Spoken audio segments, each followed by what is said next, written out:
next on Sports Channel. Dirt tracking, born in the cornfields and lower 40s of rural America. Dirt tracking, the cornerstone of racing. The early barnstormers put it all on the line to satisfy their thirst for speed. Now, their great-grandchildren carry the torch with the same spirit and thirst. 700 horsepower rips the earth. For 1 hour, nothing else matters. It'll raise the hair on the back of your neck. Rush Hour on Dirt. We are just 10 miles south of the Canadian border, and we are live at the nasty track of the north, Can-Am Speedway in Lafargeville, New York, as Lapco presents Bud at the Border. Hello once again, everybody. I'm Doug Logan. Welcome to Rush Hour on Dirt. Tonight we rejoin the Skull Racing Super Dirt Series for Big Block Modifieds. And joining me is the voice of Dirt Motorsports, Gary Montgomery. And Gary, why is Can-Am Speedway so nasty? Well, Doug, it's a big, wide half-miler with an excellent clay racing surface. The clay racing surface produces fast lap times. In fact, the speeds here are second only to those of the Moody Mile at Syracuse. There's only a wall on the front straightaway that helps make the drivers brave and fast. But most important, the clay that provides excellent traction and rolls up the track to make a hero-making cushion to help roll the cars in. It's a fast place, fast crashes as well. That crashes help with a nasty title. The qualifying races were outstanding. I think the feature will be the best we've seen all summer long. Well, nasty would not come close to talking about what we saw here 1 year ago. Let's take you back to July 15th, 1995, when this speedway was literally blown to bits. Weather experts concluded it was not a tornado, even though the destruction was much like that caused by a funnel cloud. Rather, the grandstands, the suites, the light poles, the fencing were destroyed by a microburst. The damage was complete. The devastation utterly shocking. And the man who saw it first, Can-Am Speedway track owner and promoter Bob Thurston. Bob, take us back to July 15th of last year when you drove in. What did you see and how did you feel? Well, it was pretty devastating to us, Doug. We spent a lot of years trying to build this, and a matter of about 20 minutes, it was gone. Stood on the straightaway and cried like a baby. Bob, this is a family affair. You, your wife, your son, your daughter, your in-laws, your grandchildren all work here. How did you get back so fast? Well, we had a lot of family support, and we had an awful lot of drivers and fans that pitched in on Sunday morning, and at 9 o'clock Sunday night, we were cleaned up and ready to rebuild on Monday, but it was strictly through the fans and the driver contributions that put us back where we are. Well, Bob, judging by what we see here tonight, Can-Am Speedway is back and bigger and better than ever. Well, we think it is. We've got new lighting. We've got a lot of new things that we put in that we had planned on in a few years down the line, but we had the opportunity to build it the way it should have been built, and I think we're much stronger than what we were. Can-Am is back, and we are here. Bob, heartiest congratulations. We're ready. Thank you. And we are about ready to go racing, as a matter of fact. Well, about 50% of the drivers who race here regularly on Saturday nights are Canadian. And since this is Bud at the Border, our Paul Small is down in the pits in the middle of a borderline feud. We've got our own version of a border skirmish here at the Can-Am Speedway tonight, and two of the top drivers from the Canadian contingent at Can-Am happen to be brothers, Pat and Danny O'Brien. Pat, you've won this race here before. Do you think the American drivers take you for granted when they come up here? Well, maybe a few years ago, but we've run good against them in the past up here the last few years, and we run with them a lot in the Skull Series too. So I think they watch what we do now. Danny O'Brien won this race here last year, but Danny, we've seen more of you fighting with your brother on the racetrack than we have with anybody else. We're going to see a repeat performance tonight? Well, if it is, I hope it's for first and second, and we'll give these guys a run, see what we can come up with. Back in the good old US of A, the American contingent is led by Doug Hoffman and Jimmy Horton. Doug, you won the first Skull race that was held here at Can-Am back in 1988. How tough are these Canadian guys? Well, at this racetrack, this is the toughest they are, especially the O'Brien brothers. They really run good here, and we got our work cut out for us tonight. We're starting 12th, so it's a real fast racetrack, and we got a long way to go. But I feel pretty good about the way the car's running tonight, so we're going to go for it. Jimmy Horton, this is a fast, flat-out foot to the four-con speedway. Do you race the racetrack or the other drivers run here? Racetrack, and get a good rhythm going, and just, hope the guy in front of you makes a mistake and go on to the next one, keep your rhythm going. They're calling this race the Bud at the Border, and these Canadian and American drivers are certainly ready to rumble. Doug? This is the 8th of our 18-race Skull Racing Super Dirt Series. Gary, let's take a look at the Skull point standing, starting with number 1, Doug Hoffman. Top 10 in all 7 races run so far. Winner at Drummondville in Quebec, Mr. Dirt for 1991. Brett Hearn is second. And he has won at Brewerton, the first race of the series, and he was our most recent winner at Granby in Quebec. Then it's Jimmy Horton, Billy Decker, Jeff Hetzler, and Alan Johnson, the top 6. Kenny Tremont is 7th, Dave Camara is 8th, Tim Fuller 9th, and Frank Cozy, Steve Payne, Danny Johnson. Notice no barefoot Bob McCready. Bob McCready won the series opener at Brewerton. Then after some crashes and DNFs, he jepped off the trail for a while and regrouped. And during that regrouping, he's won 5 races. He'll start from 8th tonight. All right, when we come back, the green flag will fly on the Bud at the Border, live on Sports Channel. Rush Hour on Dirt is brought to you in part by CarQuest Auto Parts Stores, Racing Electronics Race Team Communications, Bob Hilbert Sportswear, Hoosier Racing Tires, Sunoco Race Fuels, and by Chevrolet, the cars and trucks 36 million people depend on every day. It's genuine Chevrolet.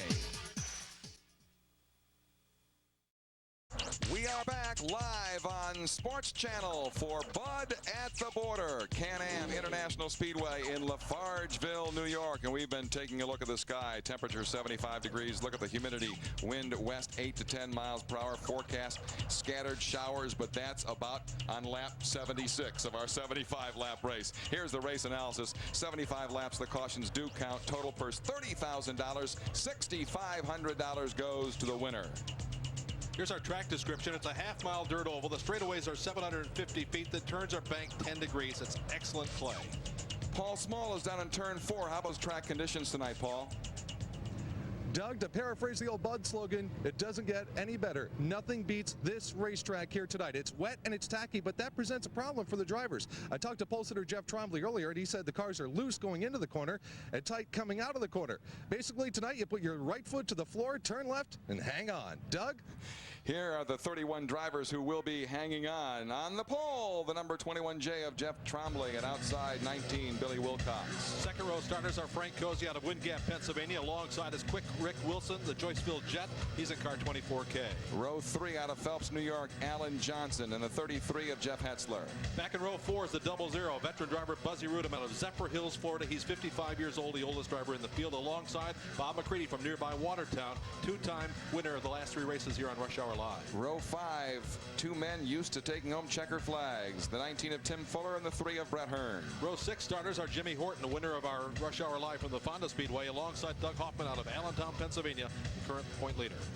Row 7 comprised of Danny O'Brien and Danny Johnson. Back in row 8, the young man who put on such a show at Fonda, Dave Camara out of Poultney, Vermont, the Poultney Slate car number 26, alongside Billy Decker in car number 91. Row number 9, a Can-Am 358 modified regular, the 27 of Jim Narrow and the 63 of Steve Roberts. Row 10 on the inside will be Guy Sheldon out of Nassau, New York. His car wears the number S. He's the 33-year-old driver, second year in the big blocks. Alongside is the Hurricane Steve Payne out of Waterloo. Row 8, Marco Potvin and Pat Ward. Patty O'Brien sits inside of row number 12 in car number 6, alongside is Mark Hitchcock out of Kingston, Ontario. Row 13 comprised of the number 5 of Donnie Wetmore and the 60 of Bill Gill. Row 14 inside 22G Gilly Teg out of Rochester. He won his first big block race earlier this summer at Canandaigua. Alongside is the Seabreeze Bandit Steve Glover. He's also from Rochester. Then it's Kenny Tremont and Vic Coffey in row 15. And in the back of the pack all by himself, second generation driver A.J. Romano out of Johnstown, New York. And our CarQuest Auto Parts in-car camera. Again being carried by Frank Cozy. The CarQuest camera tonight being ridden around in the Sheldon LeGree car number 10, the Computer Sense Troyer car. Actually car number 1. And there is a look at Frank Cozy in the cockpit. Our Rush Hour on Dirt Camaro pace car by Chevrolet passes the starter stand as Chip Burdick waves the white flag. Just one more lap to go, and we will be racing. Our heat winners, Jimmy Horton, Dave Camara, Alan Johnson, and Tim Fuller. And we had one consolation winner. Marco Pottman was the winner of that race. He, of course, made a big story coming in second at Cornwall a few weeks ago. And, of course, Marco owns a bar in Sorel, Quebec, and he has a big contingent watching tonight on Sports Channel as we are live from Can-Am Speedway. And Jeff Hetzler is falling to the back of the field. He has some mechanical problems. He was to start 6th. He'll be starting in the last row, so we will watch that story. Kenny Tremont also trying to solve some mechanical problems. Meanwhile, Jeff Trombley leads the field around turn 3 into turn 4. All eyes on starter Chip Burdick. The green flag is out, and we are underway at Can-Am Speedway, the Skull Racing Super Dirt Series, and Billy Wilcox got a big jump. He leads now going down the backstretch. Unbelievable start for this young driver. This is his home track, and he obviously knew when they were going to fly the green flag. There's Cozy flying into the number 2 spot. Trombley falls back to 3, maybe 4. McCready is charged from the number 8 spot. He's already in position number 3. Bob McCready from 8th to 3rd in a half a mile, Doug. Unbelievable. So it's Billy Wilcox followed by Frank Cozy and then Bob McCready. And Bob McCready is trying to test a little bit of the outside there on the backstretch. Here we see Alan Johnson trying to run down the Joyceville Jet. That will not work. And here's the shot of McCready going off into turn number 1, trying to run down the computer sense number 1 of Frank Cozy. Jeff Trombley runs back in the 4 spot. This is the battle for 5 right here. The red car is Rick Wilson, the Joyceville Jet. He's out of Joyceville, Ontario. Alongside is Alan Johnson in the red and white number 14 Jet. And another look at Bob McCready, a hometown favorite, obviously, in the number 9 machine. Always signing autographs. Local Kitty Drugs draws a huge crowd here at Can-Am. Interestingly, he only races here twice a year, and it's only 15 miles from his home, but that's the way his program is. This is a small block track. Again, we are watching the battle up front. Leading the 19 of Billy Wilcox, then the 1 of Frank Cozy, and the 9 of Bob McCready. McCready again tested the outside, but he can't do it down that long back straightaway. Wilcox is showing me a whole lot here. He normally runs this racetrack over the 358. He's got a big block in his Fireside Tavern DIRTcar tonight. And again, he was so quick on the start. He leads, but his lead is now shrunk to about 2 car lengths. Cozy now drifts back as they move down the back straightaway. Here we see a shot of Alan Johnson, who's now taken over the number 5 spot and falling back to. Here's our battle for 7 spot. I'm sorry, we're back a little further. Battle for 7. That's Rick Wilson, who goes way to the top of the racetrack, and here comes Alan Johnson charging on the bottom now. And here comes the number 3 of Brett Hearn as well. So Hearn is beginning to make his presence known as he's going to get a little TV time here as he tries to run down Wilson in the 24. Right behind them is Hoffman in car number 1, the Phil's Chevrolet car, the red car with the yellow trim. We got a lot of number 1s here tonight. We'll have to try to distinguish which one is which. But here we see Hearn on the inside, the red and white Budweiser car. Alongside is Rick Wilson in his own Joyceville Jet. And then points leader Doug Hoffman in the red number 1, and Buzzy Rudeman fumbled just a bit down the back straightaway. Kind of got rooted out of his line. Somebody making line room on the inside. It wasn't necessarily there, and Buzzy had to go to the top of the racetrack. Here you see Hoffman closing in on Hearn. Here's a good battle behind them. Danny O'Brien in the 17, the white car, working the outside. Now here's Hearn on the outside of Rick Wilson as they run off into turn number 3. Currently runs in position number 6 now as he's just passed another car. So Hearn comes to 6 as he moves around Rick Wilson. All right, with an update on the field, let's go down to Paul Small. Paul? Doug, Pat O'Brien is out of the race already. Pat, what happened? We got some very heavy rear suspension damage last night at Brockville, and didn't have a lot of time to work on it today. And started vibrating pretty good at the start of the feature, so we pulled it in. You know, these dirt drivers run a ton of races in the month of July. It sounds like it's caught up to the Pat O'Brien race car. Doug? Out of Kingston, Ontario, 31 years of age, 3-time 358 Mr. Dirt, and the winner of this race in 90. Pat O'Brien out of the race. He's a 4-time track champion at this track, including the last 2 years in a row. Here's the battle for the lead now as Cozy had just what the camera went to him. He had caught Wilcox, but now that advantage is about maybe 5-6 car lengths. But here you see Cozy closing in as they enter turn number 3. So Cozy gets into turns a little harder, and on the straightaways, Wilcox seems to have the horsepower advantage. Well, let's talk a little bit about Billy Wilcox, because he has a very strong combination with that machine. He certainly does. Ron Heder out of Chardon, Ohio has built the engine for him, the Troyer chassis, and that's the same setup that many of the drivers say. Well, not a whole lot of them anymore, actually, but McCready has that same setup, as does Doug Hoffman. So we'll see 3 Hunter Troyer cars in action here tonight. Right now we got a leader in the form of Billy Wilcox. And we have a leader in traffic, as lap traffic has already emerged for Billy Wilcox and our leaders here at Can-Am Speedway. Well, Wilcox has just moved around the Vic Coffey car. He's now closing in on Steve Glover. Glover in the 121. Of course, at the bottom of the racetrack here, you can see the leaders up on the top side. And Doug, they have really caught the back of the pack. I'm surprised how quickly they were able to get around. Here, contact, and Fuller made contact with Glover as they left turn number 2, and that costs him the lead as Cozy is able to slip by. Now McCready slides by as well. So Cozy leads, McCready is in second, and Wilcox has fallen back to run in position number 3. And Wilcox, who has never won a big block race, falls back to number 3, and he got stung in traffic. Certainly did, and that was a bit of a surprise as he came up quickly on the 121 of Glover. Wilcox has gotten back around Bob McCready, so he is in second place now. There you saw that, Bill. Here's the heavy traffic. Here's Wilcox now leading McCready down across the start-finish line. So Billy Wilcox isn't finished yet, is he? Not at all. Mark Hitchcock is in the yellow car number 348. Hitchcock out of Kingston, Ontario, started back in position number 24. And there we see A.J. Romano in trouble with the Labatt's car number 16. Romano pulls to the top of the racetrack. He started in the back, you may remember, Doug, and obviously something is wrong with a young driver out of Johnstown, New York. He pulls car 16 to the pit area. We'll stay under green. And a Skoal Series rookie pulls off the track. We are 17 laps in. 75 laps here at the Bud at the Border. Frank Cozy, current race leader. There you see him. He was second here last year. He uses a bunch of cars. We talked about that last week. This is the Sheldon LeGee Computer Sense car. It's a Troyer modified, and he does a great job. And we get some CarQuest Auto Parts shots eventually, I think, here before too much longer. We've got yellow on the speedway, and it's Gilly Tegg that slowed on the back straightaway with car number 22. Apparently a flat tire, maybe a broken suspension. This comes on lap 19. Remember, the caution laps will count in this 75 lap race. So our leader continues to be Frank Cozy. Rush Hour will continue with more of the coverage of Bud at the Border from Can-Am Speedway live on Sports Channel. Rush Hour on Dirt.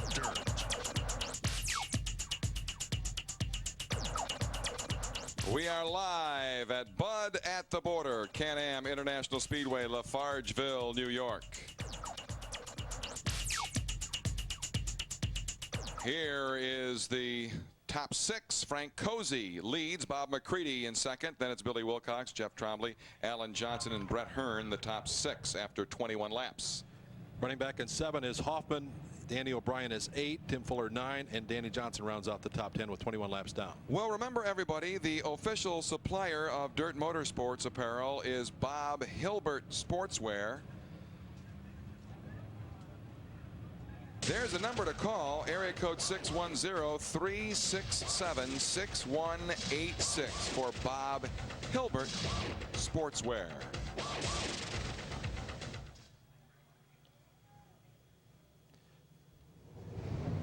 White flag flies. Will go green next time around. And just as we had that commercial, Jeff Trombley, who was running 4th, is pitted with the Altier Audio car number 21. Now, you may remember that Trombley had a great run going at Fonda a few weeks ago, our first Rush Hour Live program. He was up to the number 2 spot, challenging for the lead when he had the engine brake, and he's got a problem here again tonight. He has made his way back to the speedway, so he'll fall into the rear, but he left from the number 4 spot. Until the midway point of this race, we go side by side on the restart, and the leader has the choice as to where he wants to restart. And Frank Cozy says, I want the outside groove. At the top of the show, we talked about the cushion. It's up on top, and that's where he's gone, and he has won the drag race. You see him blast out front. It's actually the leader that starts the race on restarts, and he got on the gas, and he leads McCready down the front straightaway. Much of the rest of the field, as we do have a battle up front, and it's a good one. Frank Cozy and Bob McCready. A good one in indeed. As McCready dives to the bottom, he knows Cozy's going to run up on top. You see Cozy crank the car sideways. There's all kinds of traction. They'll bite. This is Sheldon LeGui's car. And this car won the race last year with Patty O'Brien in it. That's Alan Johnson in trouble. Alan Johnson slows on the bottom of the racetrack at turn number 1. So Alan Johnson has a problem with the Bill Trout Honey Oil Auto Parts. Car number 14J. He's slow, and that brings out yet another yellow. All right, so the yellow flag flies once again, and we are at the 1/3 mark of this race. 25 laps in, 50 to go. And we are under yellow at Can-Am, and there is Alan Johnson's car out of Phelps, New York, all-time winningest driver on the dirt circuit. In fact, he won a race here just last year, a big race they have here for the big blocks on Memorial Day, a 33 lapper. So Alan won the last big block race they had at this racetrack. He won't win tonight. And so our Camaro pace car by Chevrolet comes back out in front of the field. Doug Logan along with Gary Montgomery, and we are way up north, just about 10 miles south of the Canadian border in upstate New York. A reminder, all caution laps count till the end of the race. And then those final 3 under green. Yeah, we're talking about up north. This is the first live telecast north of Syracuse since the Olympics here back in whatever year that was up in. Was that 80? I think in 80. That's right. So it was a very good year. Just a few miles from the great St. Lawrence River, and some beautiful scenery up there. Went up there earlier today, Doug. Well, we see the number 9 of Bob McCready, a 2-time defending Skoal Series champion. What about his 96 effort? Earlier, Paul Small spoke with the master of going faster. When you're the Mr. Dirt champion, you're always the center of attention, and that's been even more true for the defending Mr. Dirt champion twice over, Barefoot Bob McCready. Bob, you've missed the past 4 Skoal Super Dirt Series races. What's been happening? Well, we just got behind a little bit in the spring because of I had some problems with pneumonia and this and that. Stayed out of the shop, couldn't get the cars really ready, and just got behind. I got upside down with the car, crashed the car a lot in the springtime, put us behind even further, and it's just one of those years where we got to the point where we started running 4th and 5th, so we might win one, but we might be 10th, you know, and that we had to kind of just stop and take a look around and see where we were at. Foregoing the Skoal Racing Super Dirt Series, will that nullify your chances of being Mr. Dirt a 3rd time? Well, that's what everybody seems to assume.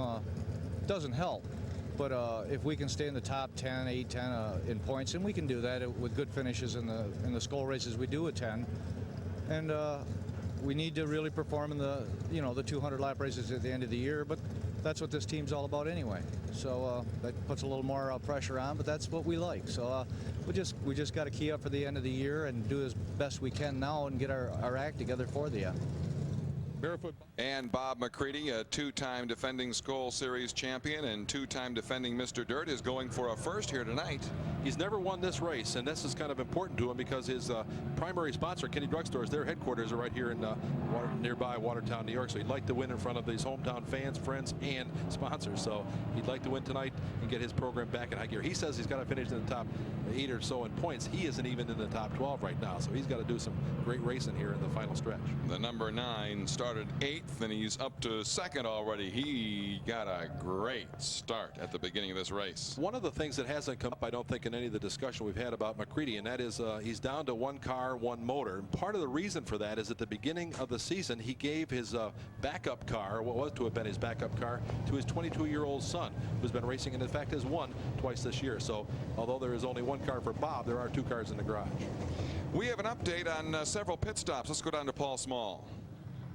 It has been really busy down here in the pits tonight, Doug. First off, behind me, Alan Johnson in the Bill Trout 14J out of the running with a broken torque arm on his race car. Danny Johnson in the Freightliner 6 came in to change a tire. He just went back out on the racetrack. Billy Decker in the Adam Ross 91 changed the right front tire. But the most unique problem of the evening so far was pole sitter Jeff Trombley. They had to remove a piece of sheet metal off the front of the car because it was collecting so much clay that the car was overheating. Doug?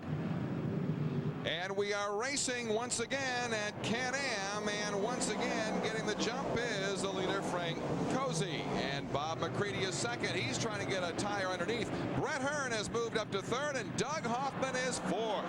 Timmy Fuller not far behind him, rides in position number 5. This is quick, Doug. They are so quick. Here's McCready diving to the bottom at turn number 4. It won't work as Cozy will lead across the line. We have had 8 cars already off the track, but the racing and the headline is right up front. And look at this battle between Cozy and McCready bobbled just a bit. Now he tries to regroup in turn 3. He's running the bottom of the racetrack. That's not the preferred line, but Cozy's got the preferred line. The leader has his choice, and obviously McCready is going to have to go where the leader isn't right now. So the bottom is not the fast way around, but the master of going faster will give it everything he's got. He twists it sideways as he leaves turn number 2 and heads down the back straightaway. He'll back it in on the bottom, and it drifts high. He won't attempt to pass this time. You see the Cozy car tricycling just a little bit. Sheldon McGee has done a great job. They've got a great new motor program, and it's really paying off right now. Now McCready's up on top, and he's going to lose the number 2 spot. Here's Hearn, the Budweiser 3. Brett Hearn may make the pass. Will he or won't? They're down the straightaway, and McCready's back in the number 2 spot.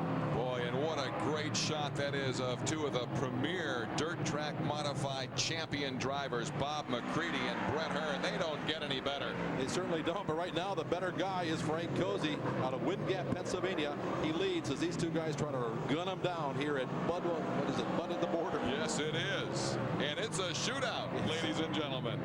It certainly is. There's some great racing. Unfortunately, it doesn't all show on the screen as they work now through turns 3 and 4. And here we see a shot of Jimmy Horton, who runs back in the number 5 spot, I believe it is. And there's the Wilcox car who's fallen back to 7. It's now that's Steve Payne moving into your screen as well. Invariably, in a distance race, we think of tires and tire wear. I don't think that'll be a problem here tonight, Doug. This track is very soft, a whole lot of cushion. The problem could be, and there you saw an example of it, it won't be wearing out the tires, but the big cushion that's built up on top, if they hit it just right, they can tear the tire right off the wheel. Now they've got bead locks to try to hold them on, but that won't necessarily get the job done for them. Here we see this is Fuller making a pass now of Danny O'Brien. That's the battle for 5th place. Tim Fuller has just moved around and taken over position number 5. We're back at the lead now. Here's Cozy leading. McCready, who's gone up on top, and there's a change. Oh, McCready goes way up on top as they race down the back straightaway. Now he'll dive to the bottom and try to set him up, and will it work? They're wheel to wheel, but the pass was not made. And Hearn has the best seat in the house. He's only running about 3 car lengths off this great battle for the lead. Yes, and he knows that he can be patient. He can stay right up there and see what happens. We are 37 laps into this 75-lap event here at Can-Am. So we near the midway point, and there are the cross flags as they come by the starter stand and Chip Burdick. We are halfway through this event, and Cozy continues to lead. Frank Cozy, 2nd place Bob McCready, 3rd is Brett Hearn, then it's Doug Hoffman in 4th. Tim Fuller rides at position number 5. Danny O'Brien is in 6. Jimmy Horton is in 7. Steve Payne is in 8. Wilcox has fallen all the way back to run in position number 9. And then Pat Ward rounds out the top 10. And we have a car slowing in turn 2.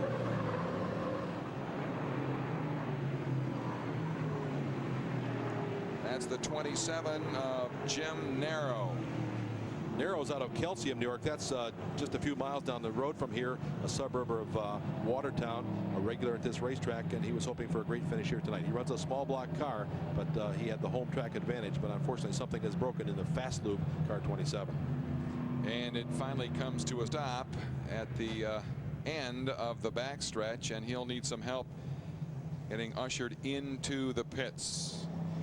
The little hand signal that he gave was indicating that he needed a push. He won't need a hook, but he will need a push. And Doug Hoffman has a flat right rear tire. He was running 4th. He'll go into the pits. Rush Hour continues live on Sports Channel. We are back, and we are live in upstate New York. And yes, folks, Dirt Modifieds do have pit stops. That flat right rear tire of Doug Hoffman, who's the Skoal Series points leader, flat right rear, had to go into the pits. That's Billy Taylor, and isn't he fast changing that tire? And Doug Hoffman is going to pull out and get right back into the fray. He's going to get back into it, but he's going to be, instead of 4th, he's going to be at the back of the field. There is your race leader, Frank Cozy, and since we are past the midway point of this race, we will go single file on the restart. Second is Bob McCready in the number 9. Then the number 3 of Brett Hearn, followed by the 19 of Tim Fuller.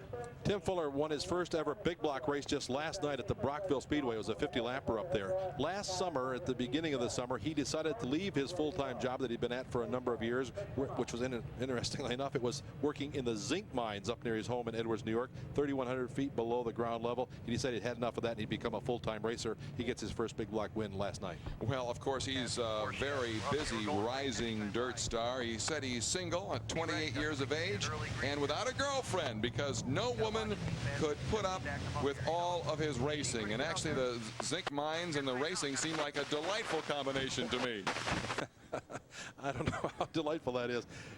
Picking up the remainder of the field here as we work, we're ready to go back to green. It'll be green on lap 44. Running in position number 5 is Danny O'Brien. 6 is Jimmy Horton. 7 is Steve Payne. Billy Wilcox, the early race leader, has fallen all the way back to run in position number 8. Pat Ward is up to 9. And David Camara, the Poltley Flash, runs in position 10 with a Slate Express, car 26. Eyes on the leader, Frank Cozy. And there's Bob McCready and Brett Hearn. And they are really itchy as we are about to go green, and the green flag flies once again from starter Chip Burdick down the front straightaway.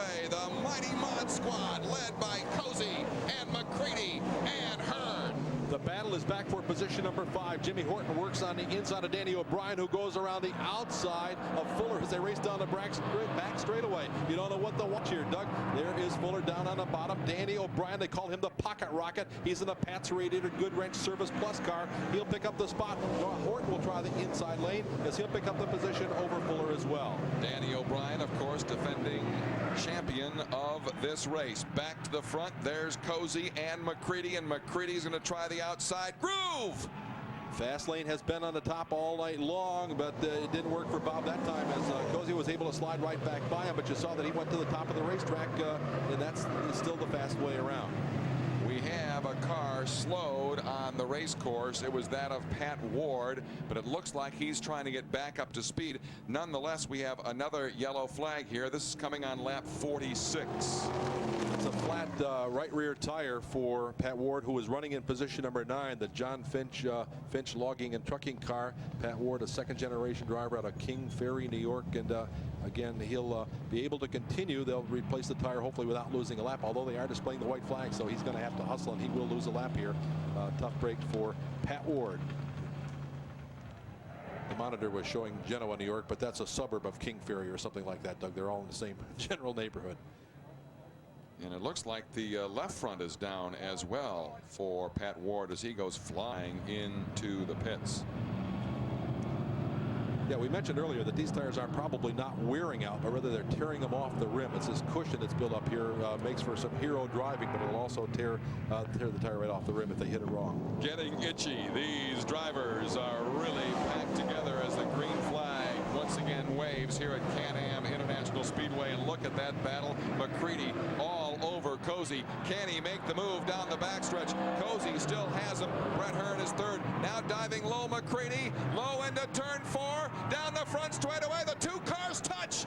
And Cozy continues to lead. Cozy leads. The grandstand went absolutely wild when their hometown driver, McCready, almost made the pass. But it doesn't show on the screen, but the rest of the field is closing in on this great battle. There you see Hearn. Not far behind him is Danny O'Brien. And here comes Jimmy Horton, the driver out of New Jersey, as he picks up the number 5 spot. A car slowed in turn 2. It's Buzzy Rudeman.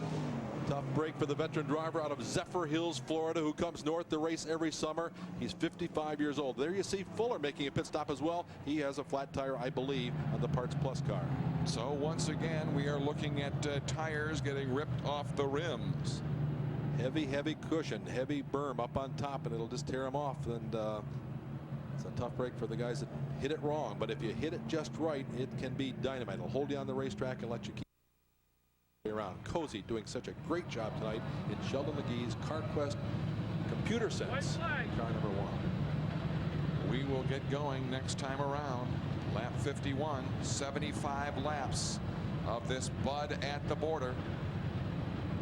give you a rundown here. We see the leader is Cozy. McCready runs in position number 2. Hearn is 3. Danny O'Brien doing a great job in 4. Horton is up to 5. Payne, now Steve Payne runs in 6. David Camara is in position number 7.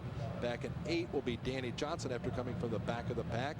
Running 9 is the Wilcox car, and rounding out the top 10, Doug Hoffman, after making that pit stop just a few minutes ago. Sponsorship literally drives auto racing. Tim Fuller, sponsor Parts Plus, also drives a very unique community effort. Here's Paul Small.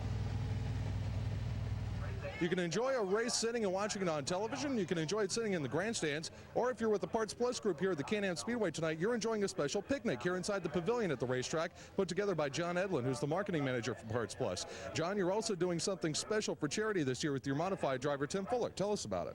Yeah, we are. We got involved with Camp Good Days and Special Times, and for every point that Tim earns on the Mr. Dirt Series, we're going to contribute $1 to that charity. It's great to see a modified team and a sponsor like Parts Plus working with charity. Speaking of charity, hey, you got one of those well done for me? And there is a look at the pit crew working on the Parts Plus Tim Fuller entry. Very. Timmy Fuller's crew working on the Parts Plus 19. It's apparently a suspension problem behind the right rear tire. There are 3 or 4 guys, as you can see, they've got wrenches out here on the ground. They are working desperately trying to get this problem with the rear end fixed so they can get the car, but now Timmy is shutting the car down, so it may be a terminal problem for the Parts Plus 19. Doug? Well, the green flag is out once again, and so Fuller was going to be well back in the pack, losing at least 1 lap, maybe 2 to the field, and we're up front with Frank Cozy and Bob McCready.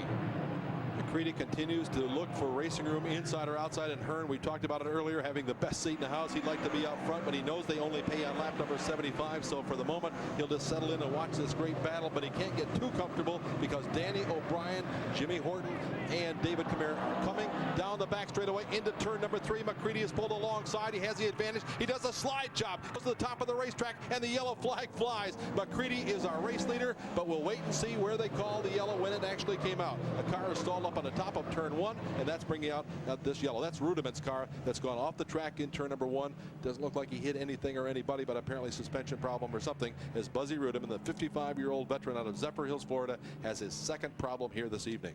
Well, we'll see how they align this field. 55 of the 75 laps in. Bob McCready, this is the 6th caution. Bob McCready and Cozy and Hearn, the top 3. And what a slick pass by Bob McCready in turns 3 and 4. Slick. And it was a slide job after that. He made the pass on the inside, then allowed the car to drift high. I'm sure Frank Cozy didn't think it was all that slick, but that's racing, and there was no contact made. Cozy probably backed off the gas for just a second, and that's all it took. Now he'll get his chance to try to run down the master of going faster. A broken bolt in the radius rod for Tim Fuller. That put him out of the race, but there is Bob McCready, and he is being shown as the race leader. Billy Decker is pulled alongside the pace car. He's preparing to make a pit stop here as we work lap number 56, about to complete 57, as the tow truck continues to administer to the Rudiment 00. Billy Decker is getting set to hot-foot it into the pits, and let's go down to the pits now, and Paul Small. Doug, this is probably one of the most unusual pit stops you're ever going to see in any kind of motorsports. Billy Decker is bringing the Adam Ross Cutstone car number 91 in, not because there's a problem with the race car, but because there's a problem with Billy's helmet. He's switching helmets right now, as you can see. He's taking the helmet off. He's got one of the air ventilation systems. The radio cord is coming unconnected. That's the mud door on the side of the car there with the Bud Olson logo on it that they are slapping shut. Billy is getting strapped back in. He's going to get his gloves back on and try to get back out there. This is one of the most unusual circumstances I think I've ever seen with a driver changing a helmet, Doug. We may have a further explanation. Well, possibly it's the tear-off situation. The mud that's torn up here is so tacky it gets stuck on the tear-offs, and apparently he ran out of tear-offs on the original helmet. He's gone to a backup helmet. That's one possible explanation. The other could be the radio system, which is in the helmet. I'm not sure what it was, but if I guessed, I would say it was going to be the tear-off situation. And maybe we ought to explain tear-offs. They're the little cellophane tear-offs. There you see Paul Small standing by with a story. Yeah, well, there it is right there. You can see it. And there is the number 91 of Billy Decker rejoining the field.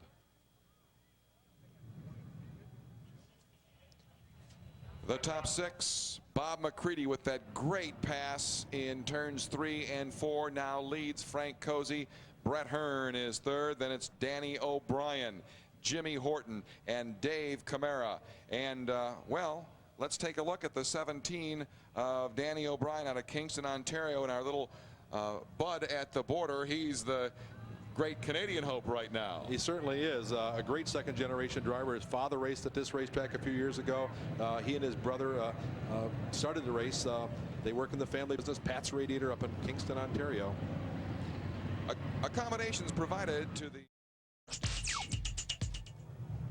We are set to go green once again. Pace car is in. There it is, the green flag. We're racing once again at Can-Am International Speedway, and Bob McCready has just vaulted out to a strong 5-car length lead. Well, we now know the situation is Hearn will now try to run. The situation was that McCready's car was faster. He just wasn't able to effect the pass. Once he got by Cozy, he's opened up a 10-car length advantage. Now the battle is for the number 2 spot. Hearn looks to the inside of Cozy as they work down the front straightaway. Camara bidding for 5th place as we watch 2 and 3. Cozy in the number 1 machine and the number 3 of Brett Hearn. Camara has just made the pass of Jimmy Horton for the number 5 spot. We'll see if it'll hold. But here's the great race for the number 2 spot. Cozy in the white number 1.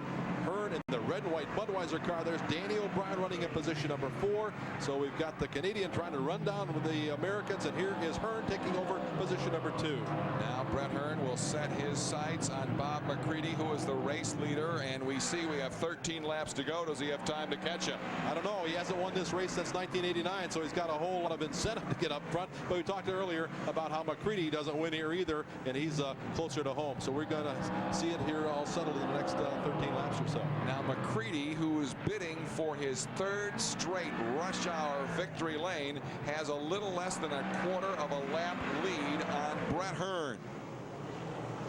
But that lead was helped by the fact that Cozy was running second and Hearn was faster. Now that Hearn has made the pass, he too has run away from Cozy. He owns about a 15-car length advantage over Cozy. But they're all stacked up behind Cozy for 3, 4, and 5. That's where the best racing is. Here you see McCready, the master of going faster. He's a father of 3, full-time racer, and he runs at the head of the pack. Here is Danny O'Brien working the inside of Cozy. Cozy has torn a tire off the 1. Cozy just tore the tire off as he went into turn number 1 up on the outside, and he'll lose a lot of ground here. Fortunately, it happened for him in the right spot to be able to make a quick stop where Sheldon McGee and the crew will put a tire on. He won't lose a lap, I don't suspect, but he won't win the race either. He is trying to fly into the pits to get that taken care of. Steve Payne has just lost some ground. He spun halfway around as he was trying to make up some ground, and but he kept going. He's trying to go back to his original spot. I'm not sure how that will work. We'll watch see how the officials sort that one out. Now there's Frank Cozy in the pits. Let's go down to the pits now in Paul's Hall. Frank Cozy in the CarQuest car number 1 is on pit road. He's got a flat tire on the car. The crew members are lifting up the back of the car. This is common practice so they can get the jack underneath, and I tell you, this tire is absolutely shredded. The Hoosier Racing tire that is coming off of Cozy's machine. The fresh right rear rubber is going on right now as Cozy gets ready to come back out. Tough break for Frank, a great run, running in first for much of this race. And if you take a look over here, we'll show you the right rear tire that came off the Frank Cozy car. Well, this caution period certainly a real boost for the number 3 of Brett Hearn, who is now right on the back bumper of Bob McCready. Hearn, the only repeat winner this year in the Skoal Series in 7 events. Bob McCready, of course, won the first Skoal race at Brewerton. There you see the top 6, McCready, Hearn, O'Brien, who was very quick. Now we got the Canadian running in 3rd, Horton back in 4, David Camara is 5 as we get set to go back to racing. The Camaro pace car by Chevrolet continues out there.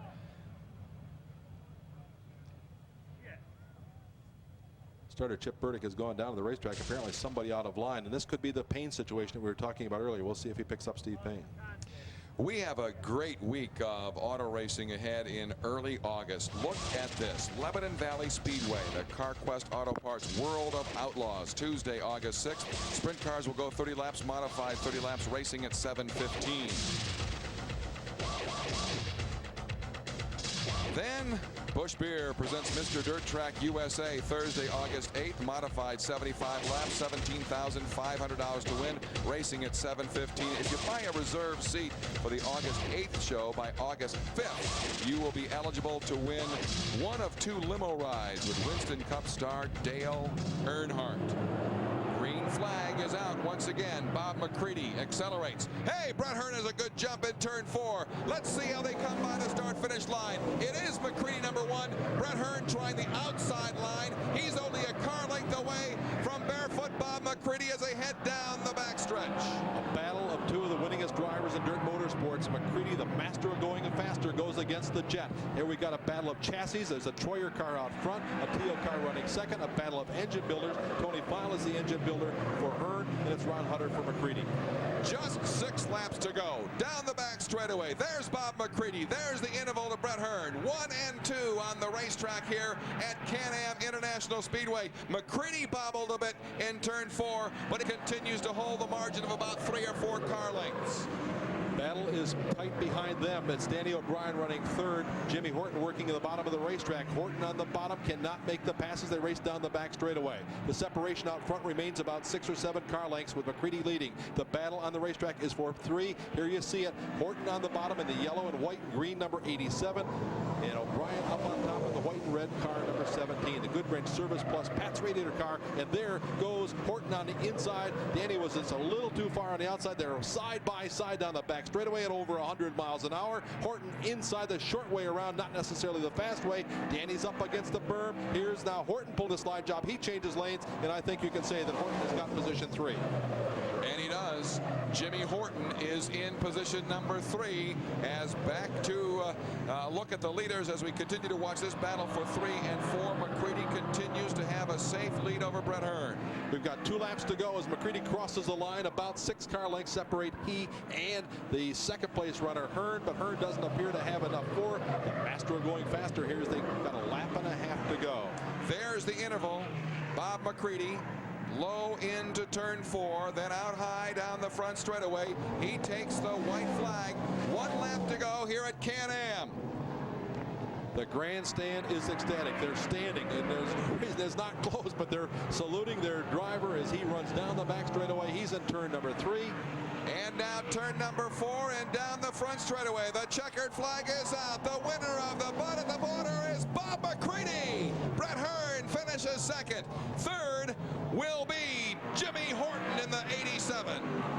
Danny O'Brien gets the number 4 spot. Then it's David Camara finishing 5. Back in 6 is Danny Johnson. 7, Doug Hoffman. 8, Steve Payne. 9 will be Jeff Trombley. And rounding out the top 10 unofficially, Cozy, who came from the back. Of course, we only had 16 cars running at the end, but I'd say Cozy unofficially finishing in position number 10, our early race leader. And this huge crowd on hand for another spectacular Lapco event is absolutely going crazy as Bob McCready is just a terrific crowd favorite, and we understand he's liable to be here all night signing autographs. He's that kind of guy. He certainly is, and as we've said a number of times now, this is just about 10 or 15 miles from his home and his shop. This is his 15th win this year. He leads all of the dirt drivers in the win column for total wins. Well, once Bob McCready got by Frank Cozy, he was off to the races. 1 restart, Brett Hearn was on his bumper, but Bob dusted him off. He certainly did, and you saw the front end of the car, the sheet metal, it's bent up from the heavy berm. That could have caused him a problem. Obviously it didn't, as he shuts it down in victory circle. The master of going faster. They used to call him Barefoot Bob. Sometimes they still do. There's a story that goes back a number of years ago. Early in his career, his car was so small he couldn't get in it with his shoes on, so he raced in his bare feet one night, so the story goes. Well, there's Bob McCready, who is a very, very happy man, undoing all the paraphernalia in the cockpit, and we'll have a chance to talk with the master as he has won again here on Rush Hour. He loves television. He wins 3 out of 4 now.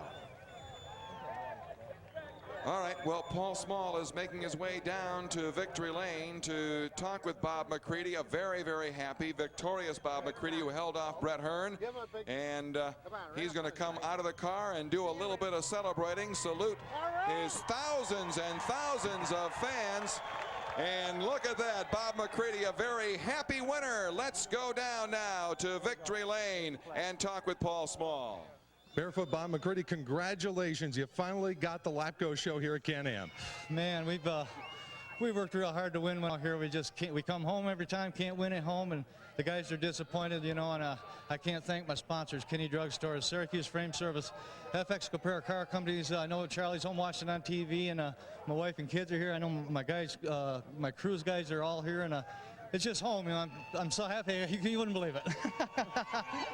You had quite a battle with Frank Cozy there in the middle stages of the race as well. Yeah, Frank's a class act. He's a tough guy.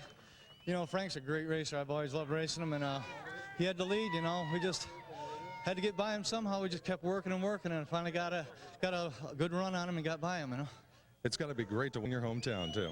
It's one of the biggest reliefs in my career to come out here and win one finally. All right, many people may not realize that Barefoot Bob McCready cut a lot of time in a 358 modified here at the Can-Am Speedway before he went big block racing. Doug? And he is big time, given a key to the city of Watertown several years ago, a local celebrity, and he is an absolute champion. Rush Hour will continue from Can-Am Speedway. We are live on Sports Channel. Now with Paul Small. Paul, take it away.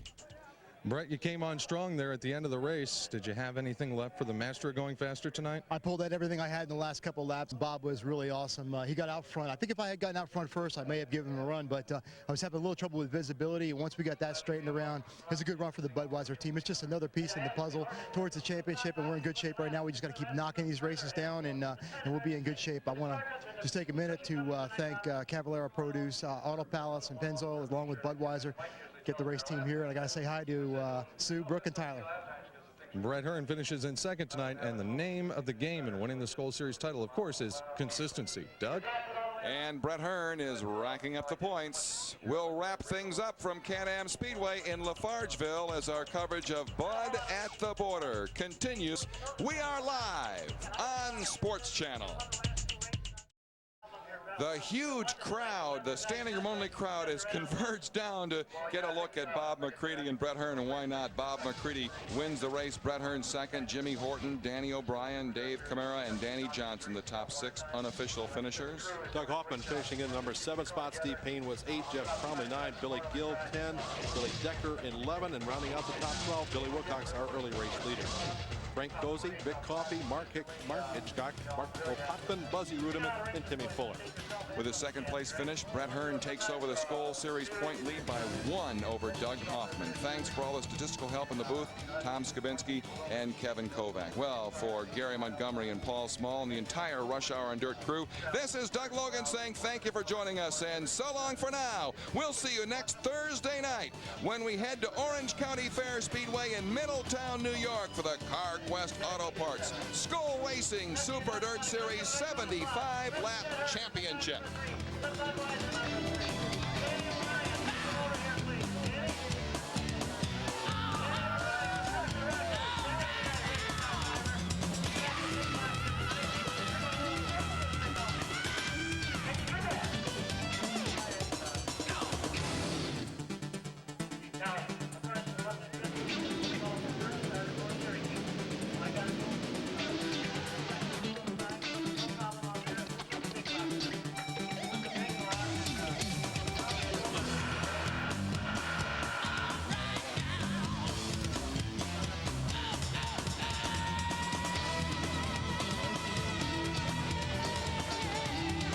Executive producer of Rush Hour on Dirt is Glenn Donnelly.